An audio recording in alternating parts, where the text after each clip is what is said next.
এই খড়িকাঠিকে কেন্দ্র করে এক প্রকার বাস্তুতন্ত্র বা এক প্রকার খাদ্য শৃঙ্খল তৈরি হতো। যেমন বিভিন্ন যে বন্যজন্তু রয়েছে, শেয়াল, কটাস, নেউল, বিভিন্ন ধরনের সাপ এই খড়িকাঠির গোড়াতে বাসা বাঁধত এবং খড়িকাঠির উপরে পাখিরা বাসা বাঁধত।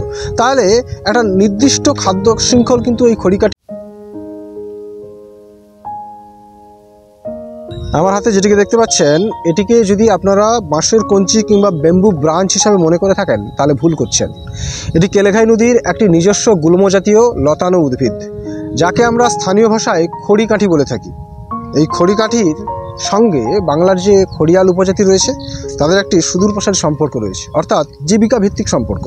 ওই খড়িয়াল উপজাতির মানুষেরা এই খড়িকে ব্যবহার করে বিভিন্ন ধরনের আসবাবপত্র তৈরি করত। যেমন আমরা বেতের ধামা, কুলা ইত্যাদি বলে থাকি, তেমনি এই খড়ি দিয়েও বিভিন্ন ধরনের আসবাবপত্র তৈরি হতো, যেগুলো আমরা গ্রামীণ এলাকাতে ব্যবহার করতে দেখতাম।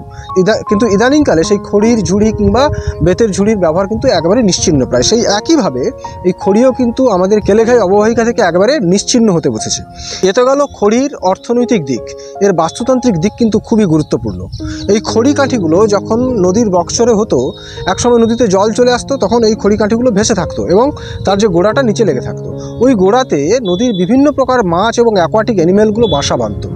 আবার যখন জল নদী থেকে চলে যেত, তখন এই খড়িকাঠিকে কেন্দ্র করে এক প্রকার বাস্তুতন্ত্র বা এক প্রকার খাদ্য শৃঙ্খল তৈরি হতো। যেমন বিভিন্ন যে বন্যজন্তু রয়েছে, শেয়াল, কটাস, নেউল, বিভিন্ন ধরনের সাপ এই খড়িকাঠির গোড়াতে বাসা বাঁধত এবং খড়িকাঠির উপরে পাখিরা বাসা বাঁধত।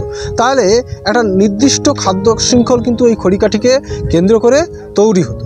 কিন্তু ইদানিংকালে এই খড়ি গাছ একবারে কেলেঘাই নদী থেকে প্রায় নিশ্চিহ্ন। একটা বিরাট পরিবর্তন বাস্তুতন্ত্রে দেখা গেছে। একইভাবে খড়িয়াল উপজাতির মানুষেরা এই খড়ি থেকে যে জীবিকা অর্জন করত, তারা কিন্তু জীবিকার পরিবর্তন নিয়ে এসেছে। আর এই খড়িকাঠি কেবলমাত্র একটি কাঠি হিসাবে এখন আমাদের চারিদিকে বিরাজ করছে, খুবই নগণ্য হিসাবে এবং বিলুপ্ত প্রায় হিসাবে। যাই হোক, এটাকে আবারও বলছি, বাঁশের কঞ্চি কিংবা ব্যাম্বু ব্রাঞ্চ হিসাবে যদি আপনারা ভেবে থাকেন তাহলে ভুল করছেন। এটি হচ্ছে কেলেঘাই নদীর একটি গুল্মজাতীয় উদ্ভিদ। শুধু কেলেঘাই নদী নয়, এটি